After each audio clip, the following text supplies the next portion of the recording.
যারা এখনো জন্মগ্রহণ করেন নাই তারাও ভয়ঙ্কর রকম নিরাপত্তাহীনতা নিয়ে বাংলাদেশে জন্মগ্রহণ করবে।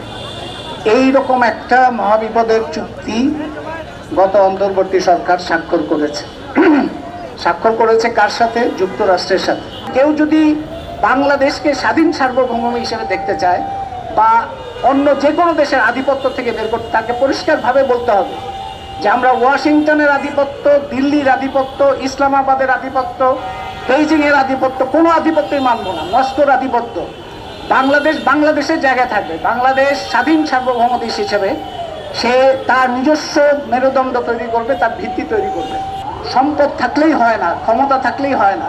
তার একটা বড় জায়গা হচ্ছে আত্মমর্যাদা বোধ, স্বাধীনতা বোধ, সার্বভৌমত্বের বোধ এবং নিজের মেরুদণ্ড। সেটা যদি হারায় কোনো দেশ, তাহলে সেই দেশের আর কিছুই থাকে না। সেই জন্য বাংলাদেশকে এই চুক্তির বিরুদ্ধে দাঁড়াতে হবে। শুধু এই চুক্তির বিরুদ্ধে দাঁড়ানো না, বাংলাদেশ সকল ক্ষেত্রে, অর্থনীতির সকল ক্ষেত্রে যাতে জনপন্থী রাজনৈতিক অর্থনৈতিক নীতি গ্রহণ করতে পারে, সেই জন্য জনগণের মধ্যে থেকেই সজাগ এবং সরব ভূমিকা থাকতে হবে।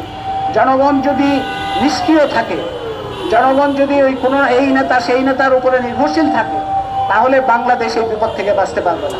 এই চুক্তি যদি হয়, প্রত্যেকে ক্ষতিগ্রস্ত হবে। গ্রামের একজন তরুণ, সে হয়তো এখন পৌঁছে দিয়েছে কয়দিন আগে, সেই তরুণ পথে বসবে।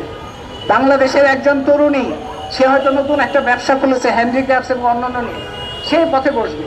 আর লক্ষ লক্ষ মানুষ কর্মসংস্থান হারাবে। সবচাইতে বড় কথা হচ্ছে আমরা একটা চোখ বন্ধ করা, কান বন্ধ করা, মাথা বন্ধ করা একটা জাতিতে পরিণত হবো, যারা নিজেরা কোনো সিদ্ধান্ত নিতে পারে না। খবরের কাগজ, নিখাত, নির্ভীক, নিরপেক্ষ।